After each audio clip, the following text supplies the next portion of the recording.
Not the kind of history Arkansas wanted to be on the losing end of last night against Texas Tech. Razorbacks blow a 16-point lead in the Sweet 16, and they lose to Texas Tech 85-83 in overtime. The season ends with a 22-14 record. Texas Tech going to play Florida on Saturday with a trip to the Final Four on the line. Anthony Kristensen joins us from San Francisco this morning to talk about the game. We'll have Christina Long on a little bit later as we preview Arkansas and Vanderbilt baseball. That begins tonight at 7 o'clock over in Nashville. Big top 15 matchup in the SEC there. But with basketball, we'll begin, obviously, the big story of the day here. And we'll bring Anthony in from California. Anthony, I come back to this saying that when you play with fire, you're going to get burned.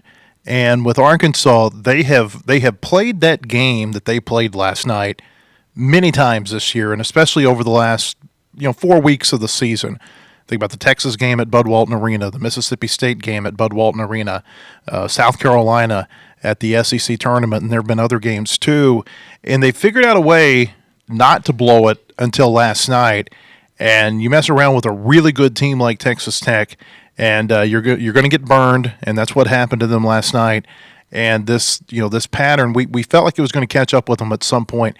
This pattern of building a big lead and then not being able to hold it the final 10 minutes or so of regulation. Number one, it's just kind of unbelievable that we saw it play out time after time after time again.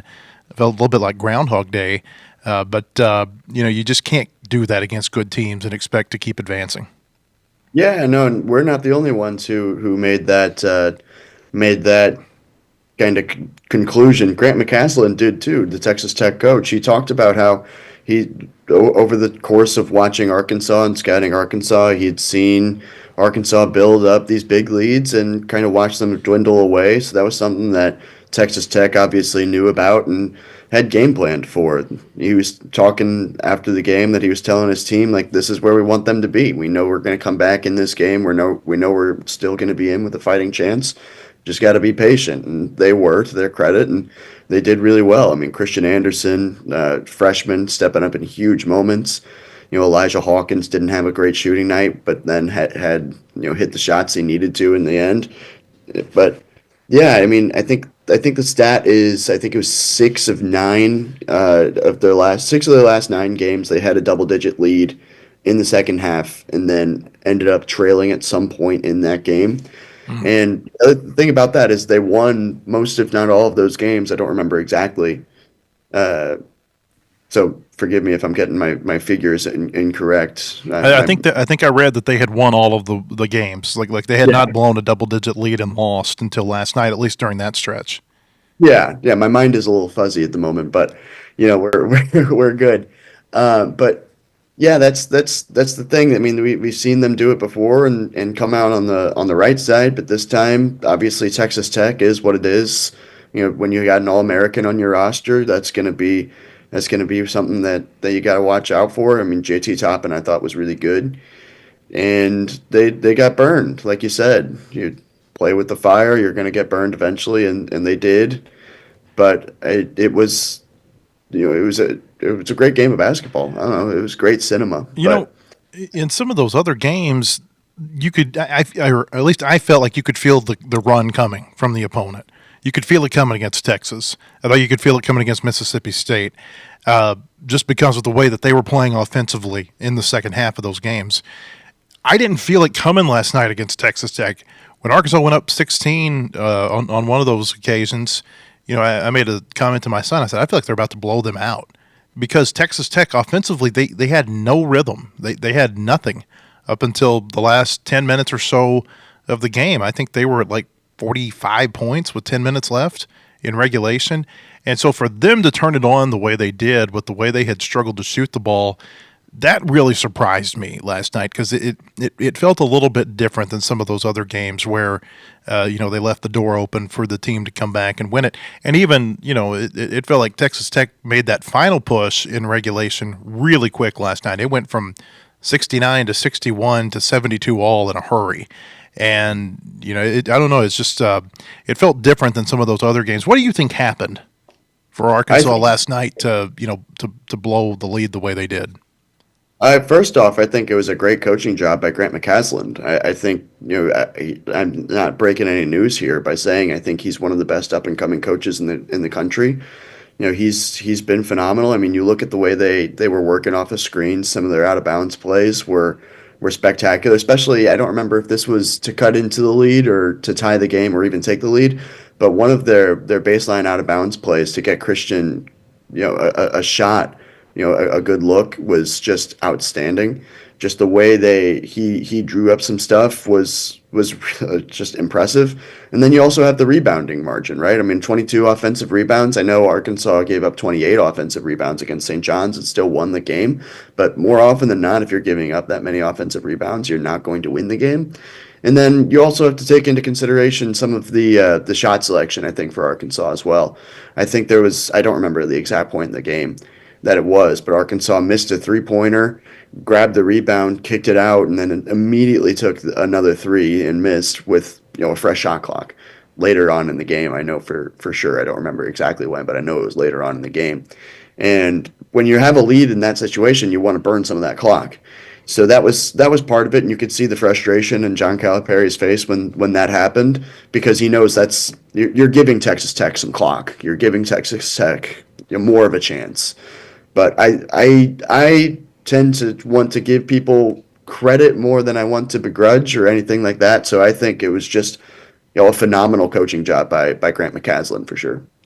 Nellie Davis finished with 30 points. He was the fourth Razorback ever to score 30 in an NCAA tournament game. The others were Mario Credit against Loyola Marymount in 1989. Todd Day, Credit scored 34. That's a record for a Razorback in a tournament game. Todd Day scored 31 against Alabama in a Sweet 16 game in 1991. And the last time that it happened, I was actually there, Sonny Weems in 2008 against Indiana out in Raleigh in a first-round game. In all the previous times that it happened where a Razorback had scored 30 in the first round, Arkansas won the game. That wasn't the case last night. For as well as Davis played last night, he disappeared down the stretch. He made a layup with 4:43 left in regulation. Then he didn't score again, and they needed his scoring, there at the end to try to hold off Texas Tech, or obviously in overtime to try to win that game. What do you think happened at the end that basically they shut him down? Yeah, Texas Tech I thought played much better defense. He didn't get to the foul line like he had. I think he had 11 free throws and was 11 of 11 at the line last night, and I don't think he had any free throws after the final media timeout, if I'm not mistaken. So that's part of it, I think. And then you also have to take into consider just kind of the defensive adjustments that Texas Tech put into play. I think I can't remember exactly what Grant McCasland said, but he was making sure that they were clogging the lanes, making sure that he was not getting some of those easier looks at the basket that he had been getting earlier on in the game, because he was doing a really good job of driving and doing all of that. I thought JT Toppin, Federico, and Darian Williams also worked really well in the gaps. I think that's something Grant McCasland had said. They had adjusted and made sure that he wasn't going to get those looks, and they forced him into bad shots. I remember there was the shot where he's trying to drive to the basket, but they kind of forced him away, and he had to put something up, and it hit off the side of the backboard. And obviously you're going to be frustrated if you're an Arkansas fan in that shot, but I also thought it was just really great defense. So there's a multitude of things, and I think the right course of action is crediting Texas Tech for its defensive adjustments and being able to shut him down, especially when Grant McCasland had coached against John L. Davis quite a bit in Conference USA when both Florida Atlantic and North Texas were in that league. I know they're both in the American now, but he's a guy he's seen before, so he's had to game plan for him before, and I guess that previous experience maybe came back to help him. Well, you can get the latest breaking news on all Razorback sports at wholehogsports.com. Most in-depth source for all Arkansas sports, analysis, latest in recruiting, unique stories on all your favorite teams. Subscribe today at wholehogsports.com. You can read all of Anthony and Ethan's coverage from out in San Francisco. It's the second largest blown lead in the history of the Sweet 16, the only one that was any bigger is one of the most famous NCAA tournament games of all time. '06 Gonzaga was up 17 and lost to UCLA. That was a game where Adam Morrison just had a total meltdown at the end of the game, and walked off the floor crying. This famous shot that one of those kind of like Christian Laettner hitting the shot against Duke, or I'm sorry, against Kentucky. One of those that just has lived throughout the years from the tournament. Interesting thing about that Gonzaga UCLA game, it was at the Warriors' old home basketball arena in Oakland. This one last night happened at the Warriors' new basketball arena there in San Francisco. Kind of an interesting little tie-in there. Look at Arkansas stats. We mentioned Nelly Davis, 30 points. He was good for almost the entirety of his 39 minutes, but just kind of gave out late. I thought Anthony, the foul trouble too. I don't know that it affected him offensively, but I'm sure it makes you a little bit more tentative. And he didn't have to be in foul trouble. There were a couple of fouls. Number one, he got his fouls 2 and 3 about midway through the second half. Got them in real short succession, I think probably about 30, 40 seconds. And then the fourth foul was a reach in where, I think, from my seat 2,000 miles away, it certainly looked like it could have been called a jump ball. Do you think the foul trouble at all affected him toward the end? Yeah, I think so. I think that's just kind of natural when you're playing in a high level game like that. You're not gonna. I don't want to say you're not going to take risks. I think everybody's going to take risks in the Sweet 16, but you're not going to be. It's going to affect your play, I guess is what I'm trying to say. Obviously, especially on the defensive end when you don't want to pick up that fifth. There were some times where he got beat off the dribble, and kind of in some baseline out of bounds plays. I think there was a play that Texas Tech had drawn up for Christian Anderson or Elijah Hawkins, one of the two. I can't remember which, but somebody, or one of them, beat him to the 3-point line. There was a really good screen set, and he couldn't recover. And there was some times like that. So maybe there's some stuff like that on the defensive end. I'm not sure that I would say it kind of affected his offense because again, I think Texas Tech just really had phenomenal defensive adjustments to kind of limit him and limit his looks to tough opportunities. But I do think that some of the foul trouble definitely on the defensive end kind of affected things. I think we saw that just sitting there in the arena. And then, I think that is something that definitely affects the game. Texas Tech shot so many threes at the end that it's hard to keep which one was which. But there was also one where they got one in transition late in the game, and Davis basically it looked like miscommunication between him and another guard, and it left a Texas Tech shooter wide open for a three. That was another big part in that game. How about Carter Knox in the game that he had 20 points last night? He went 4 for 4 from three, 6 for 8 overall. 4 or 5 at the line. Should have gotten another free throw. A play that I thought should have been a 3-point play was called a foul on the floor. Whether or not that changed things in regulation, we'll never know. 6 rebounds last night for Carter Knox. I think you got to feel really good about Carter Knox moving forward, and we're going to talk more about the Razorbacks moving forward here in a couple of minutes. DJ Wagner, 13 points. Trevin Brazil with 11 points last night. Didn't get a whole lot from Jonas Adu offensively.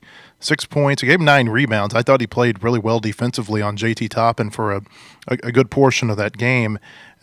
Missed a critical free throw, though. I mean, a 1-and-1, and it was a smart. I thought it was a very smart. I don't know if they were coached to do this. I don't know if this is just luck, but very smart for Texas Tech to foul Adu on that on that rebound because. If he gets it off to Nelly Davis or DJ Wagner, the end of that game may go totally different.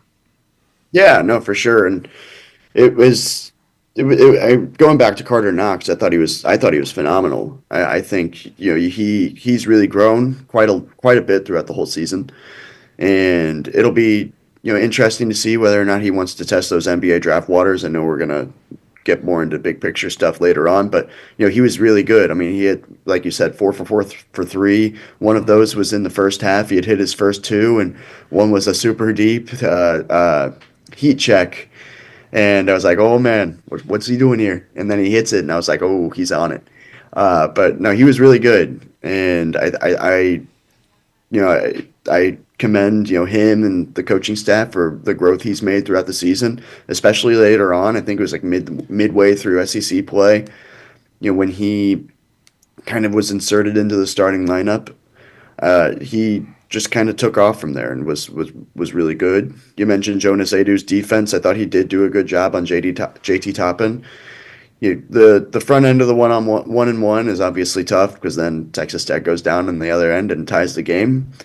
So that is that. But I mean, if you're Texas Tech, that's who you want taking those shots, those free throws, because Jonas Adu is he's not the greatest free throw shooter in the world, which I think teams have obviously picked up on. I mean, it's not the most difficult thing to see on the stat sheet. So when you're looking to put somebody at the line, that's probably who you want it to be, which I think Texas did that or somebody did that. I don't remember exactly. Yeah, it was Texas. Yeah. And obviously he made them pay in that regard. But yeah, it was just an entertaining basketball game, right? Like, watching as a neutral was a great basketball game to watch. It was just a lot of fun. That's what the NCAA tournament is.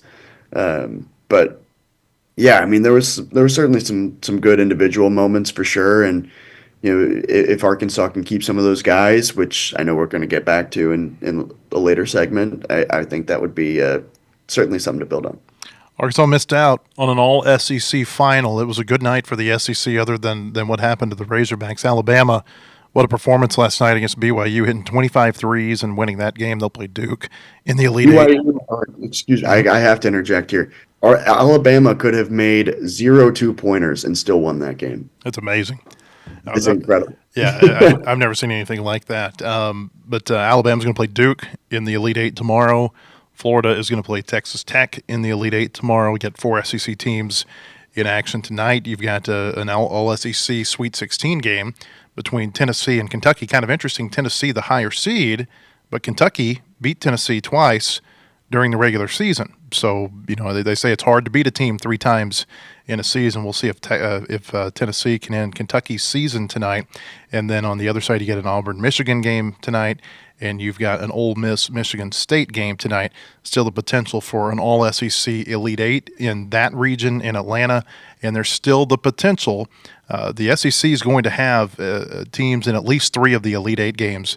The potential exists that the SEC could still have all Final Four teams, all 4 Final Four teams could come from the conference. We got a lot more to come with Anthony from San Francisco, but first a word from our sponsors. At Kindle King, we're proud of over 4 decades of design. We're continuing the legacy of great creative design by combining our brands of Kindle King, Soapbox, and Shopcart. Together, these brands represent a new focus in marketing design with individual attention to specific areas. Through our design expertise supported by a team of talented professionals, we showcase our best. We are Kindle King, we are Soapbox, we are Shopcart, we are design.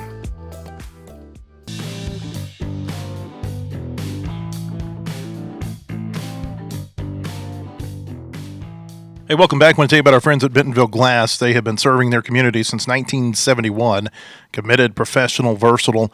If you're looking for a quality leader in Northwest Arkansas or looking for skilled craftsmanship, look no further than Bentonville Glass for all your glass market needs with the highest quality products.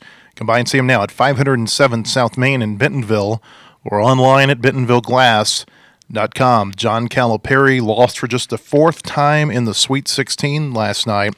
Kind of interesting, his 4 losses have come 1 time with all 4 of the teams that he coached. It happened once at UMass, once at Memphis, once at Kentucky, last time in 2018 at Kentucky, before it happened last night with his first Razorback team. Here's what he had to say about the Razorbacks' loss to Texas Tech in San Francisco. Hard game. 2 teams went at it, slugfest, and we're all disappointed here, but I told them there's nothing them individually or my team could do to disappoint me because of what they've done this year.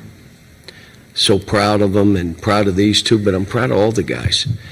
Adu tried to play today. Boogie was still not there, but they all wanted to play to try to help their team. But give Texas Tech credit. They made plays down the stretch that gave them a chance, and they won the game. No season. It's never hard to end a season, and you could really hear it in Calipari's voice last night. Anthony, just in this was a hard one for him. I think that and he mentioned this a number of times. He said he really loved coaching this team. Said it was one of the favorite teams that he's ever coached, and I think when you've got that kind of, and I'd say there was an emotional investment in all of them, but when you've got maybe a little bit increased emotional investment in a team like this, it can really affect you. And I thought you could hear that in his voice last night. And then you couple that with the way the game ended. Just a really hard loss, I think, for John Calipari. Yeah, for sure. I mean, he said throughout the season this is among the most rewarding teams he's coached just because of how much they've improved and how much that team has enjoyed being together. I guess is kind of what he's kind of or how he's kind of put it, how good the guys are and whatever. But yeah, you could definitely tell that. I mean, he didn't want the season to end, which I mean, every coach is going to say they don't want the season to end. But you could tell that it sucked for him, right? Like, I mean, they had one foot in the Elite Eight and watched it slip away, and that was that. But I do think he is correct to kind of point to the progress the team made throughout the season and kind of the things they overcame. Just because, I mean, you remember their 0-5 start to SEC play. I think it ended up being a 1-6 start to SEC play, and 1-6 start to SEC play if I'm not mistaken. But I mean, overcoming those injuries to Boogie Flan, to Duthero, other guys missed some time throughout, but yeah, you could tell that it definitely hurt him to lose that game. It hurt him to lose to Ole Miss in the SEC tournament as well. So you can definitely see just how much I guess he cared about the team and how much he had just enjoyed coaching that team. Yeah. An incredible turnaround for Arkansas. I mean, you think about the kind of the dialogue that we were having leading into the Kentucky game, the 1st of February, and none of us thought they were going to go into Kentucky and win that game. And nobody saw the type of turnaround that was coming where they win at Kentucky and they win at Texas back-to-back. And it was just a wonderful, last 7 weeks or so, 8 weeks to this season. A lot of fun to watch. Team's going to be I don't know how this team's going to be remembered, to be honest with you. Maybe it depends on how Calipari's tenure here at Arkansas goes. Did it lay the groundwork for something more special, or was this the best it's going to get? I think that those are fair questions, at least in terms of NCAA tournament success, because we all know you can have great teams. It doesn't mean they're going to have success in the NCAA tournament. It's all about how you're playing right there at the end of the year. You look forward to next season, kind of turning the page. Arkansas, they're going to be without Nelly Davis. He's out of eligibility. They're going to be out without Jonas Adu. He's without eligibility. Calipari said last night, Anthony, that he expects at least a couple of guys probably to enter the NBA draft. I think we all expect that Boogie Fland is going to be one of those. I don't think any of us are going to be surprised if Adu Thero is one of those that enters the NBA draft. And then you look at the other 5, and you wonder about, okay, are they going to be back? And let's run through them. Trevin Brazile, believe it or not, he's still got a year of eligibility remaining. We'll see if he's back in Arkansas next year. I guess I could probably see that going either way. Carter Knox was a freshman. Billy Richmond was a freshman. With a lot of these guys, DJ Wagner's another who's not a freshman, but he's got eligibility remaining. He was a sophomore. These are all players who, it's been well documented that their fathers or their brothers played for John Calipari. And so there's a little bit deeper investment, I feel like, in them with him maybe than other players. And so I can't pretend that I ever know what's going to happen in terms of players and the portal and NIL and everything else that goes into these decisions. But those 3, I think I would be a little bit surprised if any of those 3 were not back next year. And then the other one is Zvonimir Visic, who's a sophomore, who I think that they would love to have back for another year. But, again, you just never know what's going to happen.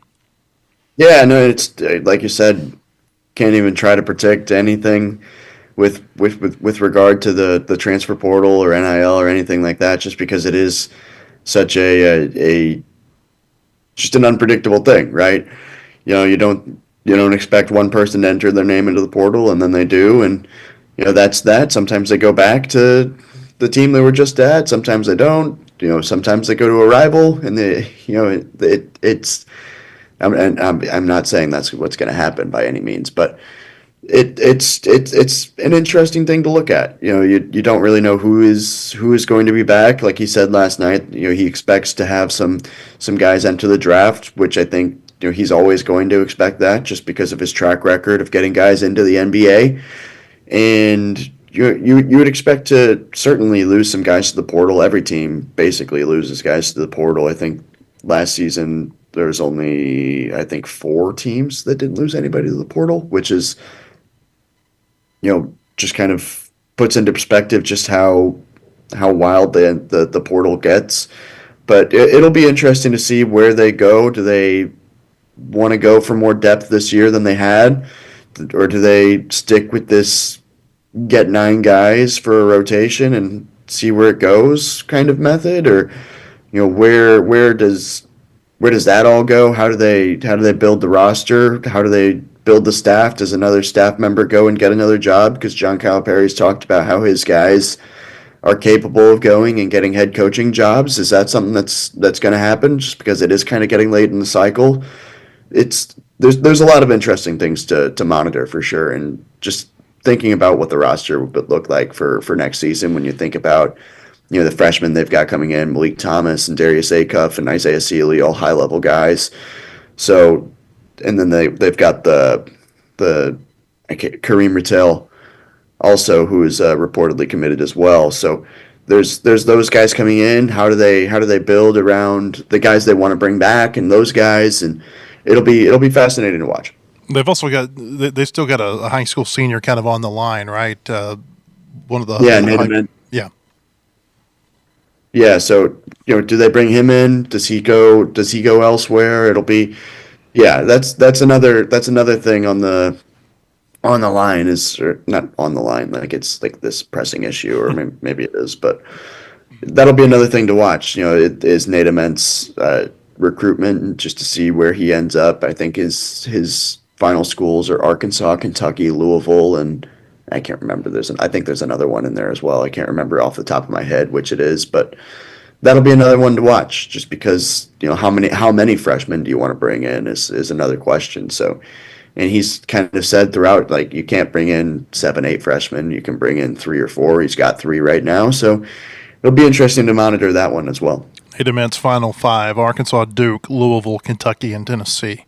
Those are the teams that he's supposed to choose from, I think, here very, very soon, because the late signing period begins here within, I think, about a week or so, certainly sometime in April. I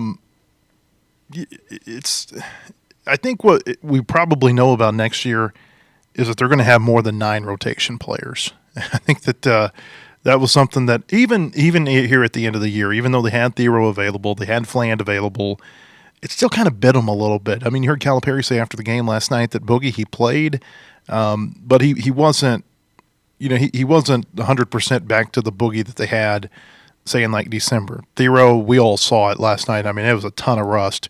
Give him credit for going out there and trying to do something, but you could tell pretty quickly whenever he was on the floor that he just wasn't ready for that level of basketball yet.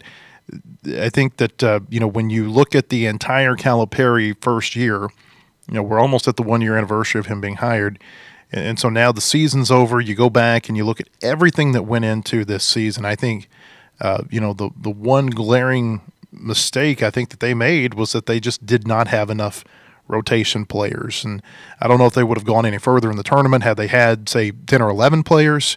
But I certainly think that they would have had a lot more options than they had over the last couple of. It would have made the last 2 to 3 months a lot easier, I suspect, had they been able to, or made the decision to go out and get the the normal number of players that most basketball teams have. Yeah, no, for sure, and I would be pretty surprised if they decided to run it back and try to do it with 8-9 guys again. Just because I don't think that's something that in the modern landscape of college basketball is going to lead to a lot of success, which obviously they ended up making the tournament and all of that. But like you said, it could have been easier if they did have 10, 11 guys on their bench instead of 8 or 9. Well, and Anthony, it's not just about what happened on the floor at the end of the season. It's about they had some injuries in their so-called scholarship walk-ons, whatever they called these guys who never saw the floor this year. They had some injuries there too, and that's why they were never able to scrimmage 5-on-5 for a lot of the season. And so it just adds bodies, and I feel like that helps you whether they're playing in the game or not. It just helps you get ready for the games, if nothing else.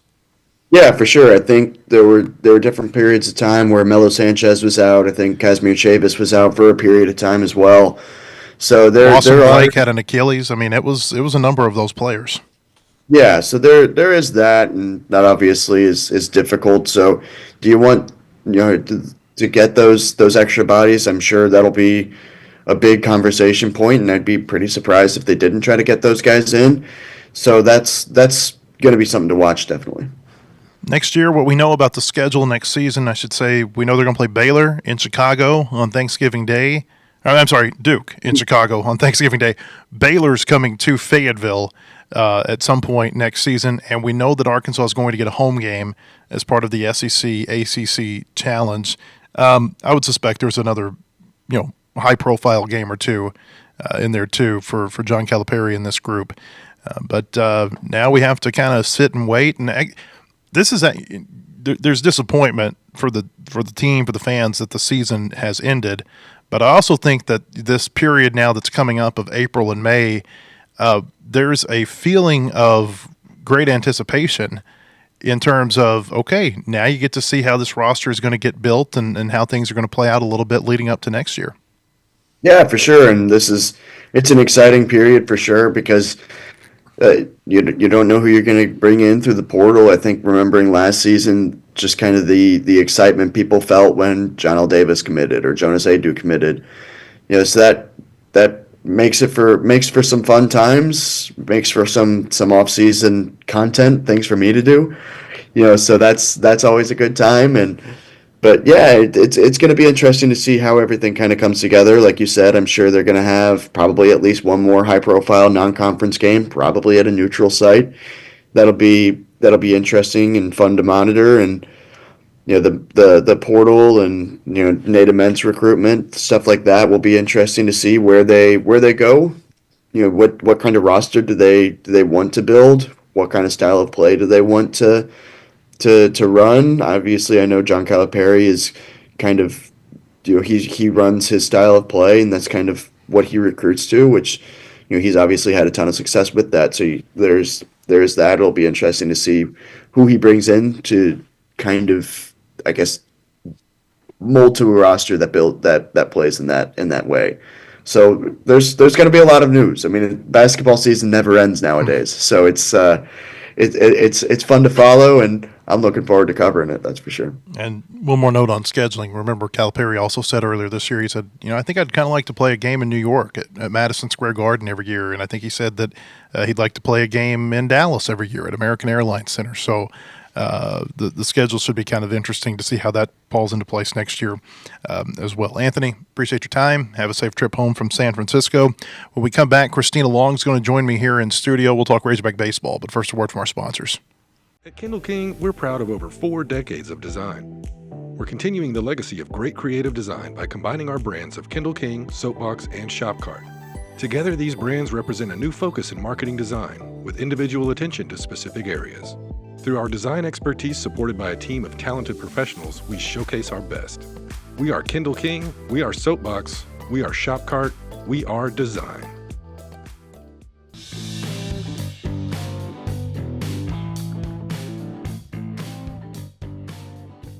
Hey, welcome back. Arkansas baseball in action tonight. 7 o'clock first pitch against Vanderbilt over at Hawkins Field in Nashville. This game's going to be televised by SEC Network with Tom Hart and Chris Burke on the call. Razorbacks obviously looking to bounce back after that tough midweek loss against Missouri State. 14-13, Vanderbilt comes into this game on a 5-game winning streak. The Commodores swept Texas A&M last week in SEC play. Of course, Arkansas swept South Carolina last week too.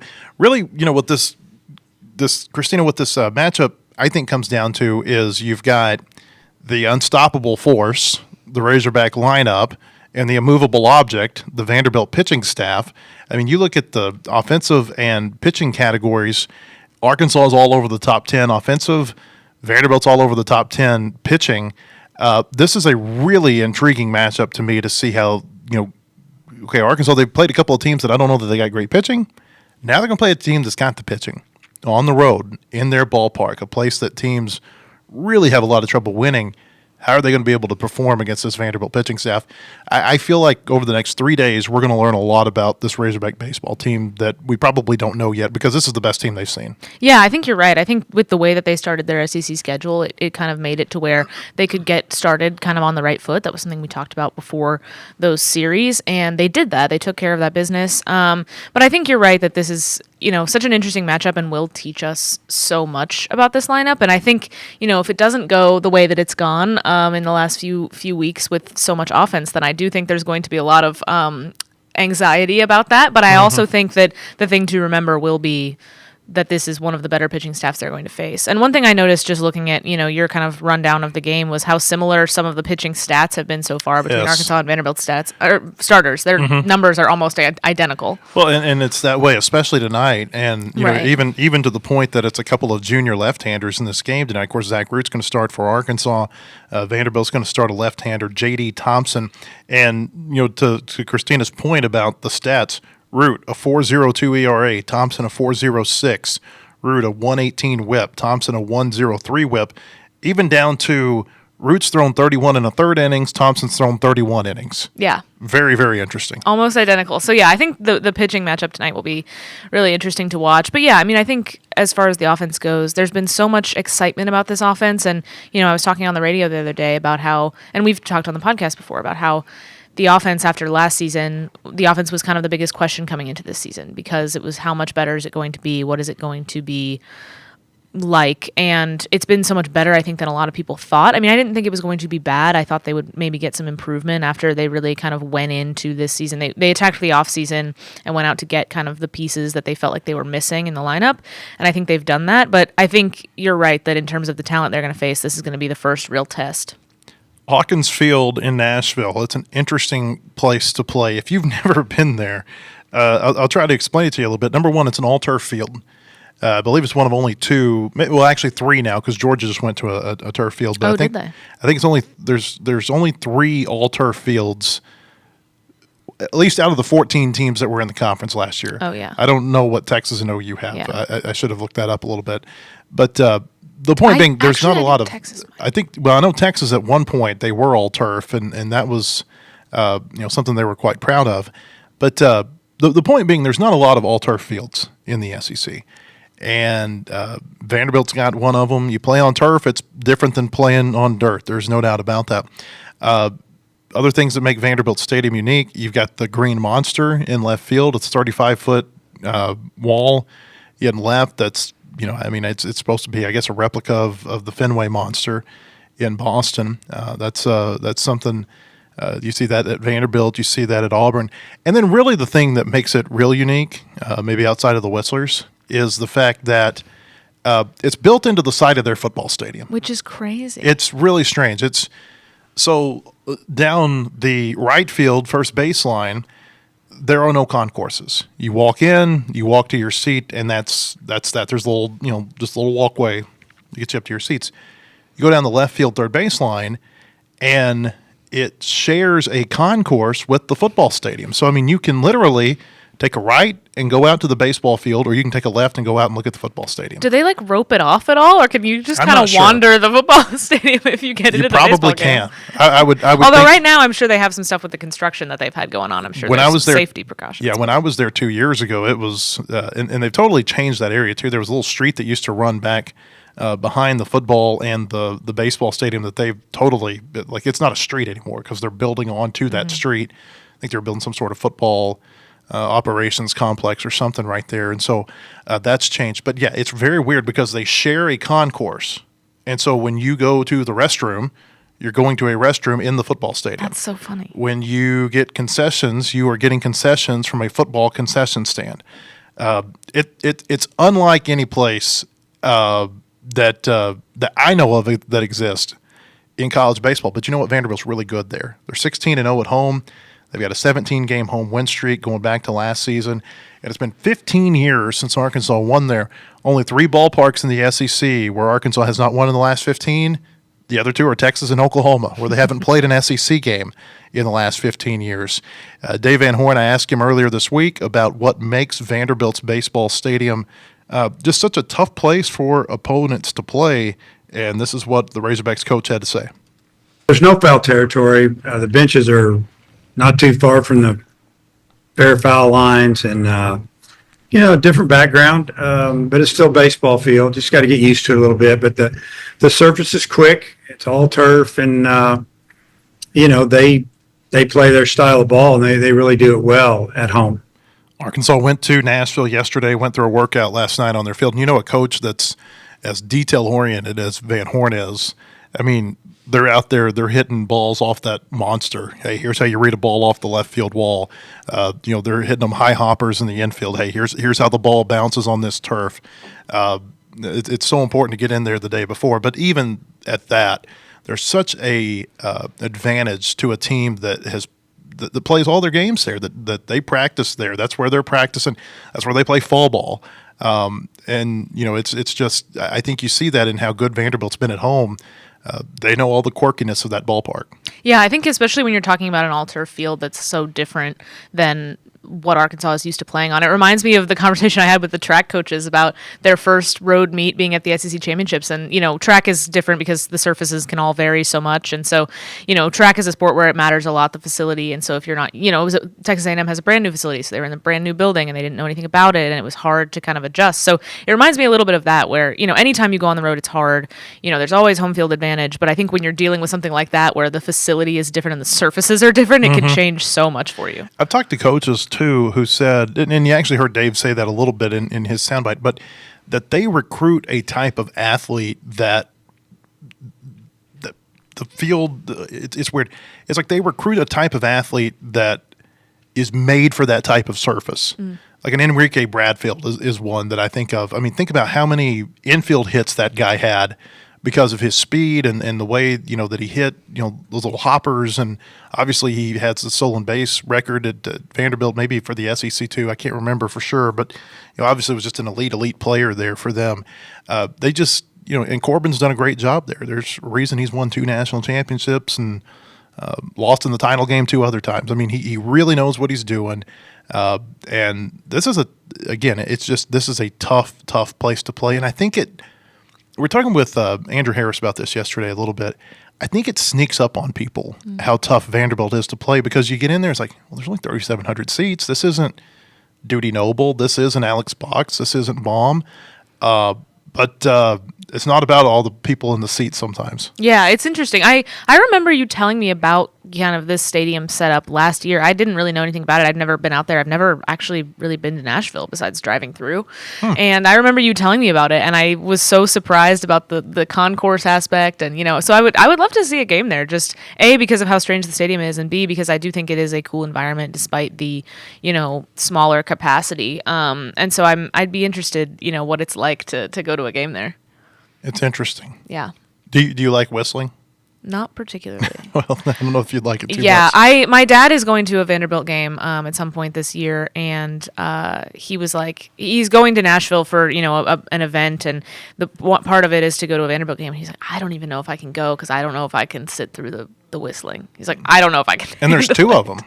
Oh, are there 2? There's 2. Oh, I just know about like the Whistler. I didn't know. No, there's 2 Vandy Are whistlers. they? Oh, okay. I thought it was just the one. No, there's 2. Has there always been 2? Mm-hmm. Huh. Yeah. It's like they play off of each other there at their stadium. And then I think only one of them really travels a whole lot. Interesting. And he's got kind of a creeper van, to be honest with you. It's black. And it says the Whistler on the side, and it's got all this Vanderbilt, regalia, I guess, on the side. It's I know this because it was at the same hotel I was at one time. That's so funny. When Arkansas was playing in Arlington the same weekend that Vanderbilt was there. So they take some pride in the fact that they are, the Whistlers. I wonder, if players and coaches, I wonder if it just kind of becomes background noise to them, or if they like it, or if it bothers them. Like when I was there, I didn't notice it. I guess it reminds me of like the Mississippi State cowbells. Like for us, it is horrible and painful and makes the game experience terrible because we're not used to it. How about the woos at Baum? I know. Well, I was thinking about that too. You know, Ric people Flair talk about woo. how they don't like. Oh, I was talking about just like the hog call. Like a lot of people talk about how they don't like the I'm hog talking call. about the Ric Flair. The Oh, woo. yeah. I don't find that My voice still annoying, but can't maybe go I'm up. used to it. My voice still can't get real high after that sickness that I You'll went never through. recover. The I don't know ability that I to do ever that. will. But it's like people. It's like this bothers me on TV. It's like I don't even notice it. I hear it so Really? much. I don't even. It doesn't faze Yeah, me. I feel like, and I think that's kind of what I was talking about is like I do wonder if they get used to it because that I don't even notice because I'm so used to it, and so yeah, it doesn't bother me at all or like take me out of the game. So the Whistlers. There's another A interesting quirk part of Vanderbilt baseball. That's right. So pitching matchups this weekend. We mentioned J.D. Thompson, Zach Root tonight. Gabe Gackel is going to stay in starting rotation for Arkansas. I think he's got to have some length in the start this week, or they might make a move there. He's going to pitch against Cody Bowker, a junior right-hander in Game 2 for Vanderbilt. Bowker, a 2-1 record, 2.64 ERA. And then Game 3, kind of an interesting matchup. You've got Landon Middleshees for Arkansas. No surprise there. Vanderbilt's turning to this sophomore right-hander, Connor Fennell, who is a transfer from Dayton, who had not started a game for them until last Thursday. And in order to keep their Friday and Saturday starters on normal rest, they started this kid against Texas A&M, and all he did was have 8 strikeouts in 3 2 3rd innings. And they're like, whoa, this is a revelation. I was listening to Tim Corbin this week on a podcast that's school run. It's called the Commodore Hour. And he mentioned about Fennell. He said that Jace Laviolette took him deep last week in the A&M series. And he said, I guess it's maybe just the New Hampshire in him, live free or die. And he said, it's like, okay, I'm going to throw a fastball right down the middle to the next batter. And it was like that mentality and the way that he challenged the next hitter after things could have gone a little bit awry for him that really stood out to them. Vanderbilt, from what I've heard, whether it be from Andrew yesterday, we heard him talk about this, or obviously listening to Tim Corbin, Mark Etheridge from D1 Baseball was talking to me about this kid a few days ago. This is like a big revelation for them in the last week and a half or so. That's so interesting. I'll be curious how he does, because that was his first start. And, you talked off the top about the unstoppable force and the immovable object. Mm-hmm. Arkansas's lineup is the best Vanderbilt's going to have faced this year, too. I mean, they had Auburn, which, good team, they're ranked, whatever. And then Texas A&M struggling. Not the lineup we thought they were going to be. So this is also going to be the biggest test Vanderbilt's pitching has faced. And I think, a guy like this that's still new at it and had a good performance, is it going to be can he continue it, or will there be a wake-up call, or will it kind of meet in the middle, will be something to watch on Sunday? The SEC availability report came out last night. Gage Wood still out for Arkansas. Not going to pitch in this series. We'll see about next weekend against Missouri. Missouri would be 6 weeks post-injury against Michigan. And remember, the initial timeline for his recovery from that shoulder injury said 3 to 6 weeks. Dave Van Horn talked about him earlier this week, said he's getting better. And so we'll see if we see him next week. Logan Maxwell's listed on here as probable. Of course, he's been dealing with that hamstring injury. And Parker Coyle on here again, listed as probable. Again, they don't give reasons why the players are on here. And when I asked Dave Van Horn last week, he didn't want to say what was going on with Parker Coyle, but he's listed as probable. Remember, he was probable last week, and then he ended up pitching well, I thought, against South Carolina.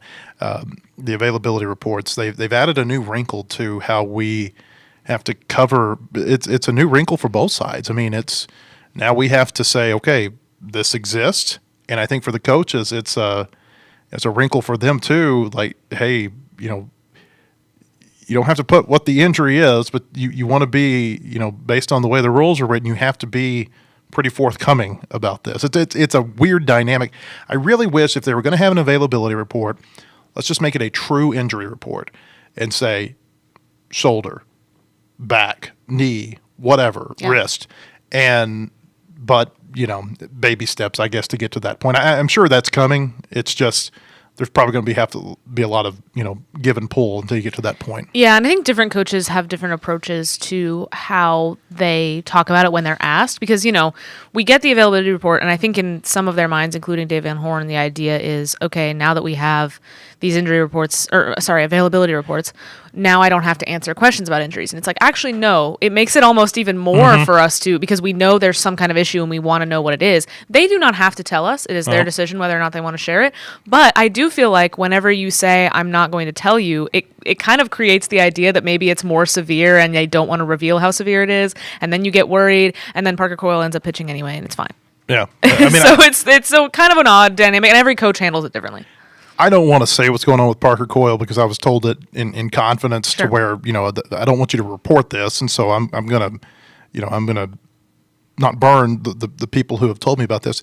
But I do think that I'm comfortable saying that this is something he has been dealing with for a good bit of the season. So this isn't a new injury. It's just that the availability reports are now recent, because they were not required before SEC play began. So you have to name it even if it's not something that would actually necessarily hold them out. That's what probable I guess. is. And again, I think there's a level of ambiguity there, in terms of does every coach approach it the same way? Right, because I think in football we kind of see some discrepancy in how who gets listed across different teams. I think that was something we started to see come up, and because they have the final one before the game. Does baseball do the final one day of the game too? Yes. The same way. Although against South Carolina last week, the SEC forgot to update it. Oh, that's And really I think funny. I don't know this for sure, but I was talking to someone at Arkansas. I'm like, they haven't updated this, and I have a suspicion that the SEC got a message like, hey, you need to That's really funny. you need to get on top of Yeah. this. So my expectation is whenever this is, it's supposed to be updated 2 hours before first pitch, which would be somewhere around 5:00 this afternoon. My expectation is that Gage Wood's going to be the only player that's listed on this. I would be very surprised if Maxwell or Coyle do not play because they're listed as probable, and it's the same And they as were last week. Yeah. Yeah. And Maxwell, we've known about the hamstring thing, and he's played through it, and it seems like he's getting better over the course of the season. And Rocco Pepe not on this one this week. He was on the Oh, availability yeah, I forgot report about last that. week, but never played. Yeah, I forgot about that. So we'll see how Arkansas can do, trying to win their first series at Vanderbilt in 15 years. I want to mention this too. Ole Miss, they haven't lost since Arkansas beat them. Now, I don't know that they played great competition. They played Missouri, no offense, last week, factual. and they swept Missouri, and then last night they beat Florida. Florida 0-7 now Wow. in the SEC. The two SEC teams, I think this is correct. I think Missouri's got a win. I think the two SEC teams right now without a conference win are Texas A&M and Florida, a couple of preseason top 5 teams. Wow. Shout out to Missouri, not being in that group against all odds. Sometimes I forget that Missouri's an SEC baseball team. I really do. They do too. Well, yesterday, I was going through last week or a couple of weeks ago. I was looking something up, and it was like Arkansas's all-time, win records against SEC programs. I totally Didn't even look at Missouri. just totally forgot Missouri. That's so and funny. then yesterday I was looking at all these ballparks where Arkansas's, what was the last time that they won at each SEC ballpark? Because I thought Vanderbilt was the longest streak that they had. And again, initially I forgot to look up Missouri. Yeah, that's funny. I've maybe told this story on the podcast before, but about how when I grew up Arkansas baseball and going to Arkansas baseball games and taking photos at them was part of why I got into the business that I'm in, and part of why I chose Missouri for college because I wanted to do journalism. And then I get to Missouri and I go to a Missouri baseball game and I was like, oh, not everyone does college baseball the same, you know. But it's I'll be the first to admit when Missouri is bad at things because I think if you can't make fun of your own family, then you gotta. Missouri's here next week. If Arkansas can, if they can get a series win over Vanderbilt, they got a chance to get a really nice head start on the SEC standings. Don't want to get too far ahead of yourself. Sure. But this weekend is a big challenge. If they can win this weekend, it seems like it can really create some good momentum for the Razorbacks based a little bit on what the schedule looks like the next week or so. All right, we appreciate you being here. Hope everybody has a great weekend. We're going to have a lot of coverage at our website, wholehogsports.com. Ethan and Anthony will have some follow-up coverage from last night's NCAA tournament before they head out of San Francisco. Of course, we'll be covering Razorback baseball, Razorback softball in action this week against Kentucky, and I'm sure there's going to be plenty more going on in the Razorback world. Hope we see you at our website, wholehogsports.com, and we hope we see you on our podcast on Monday.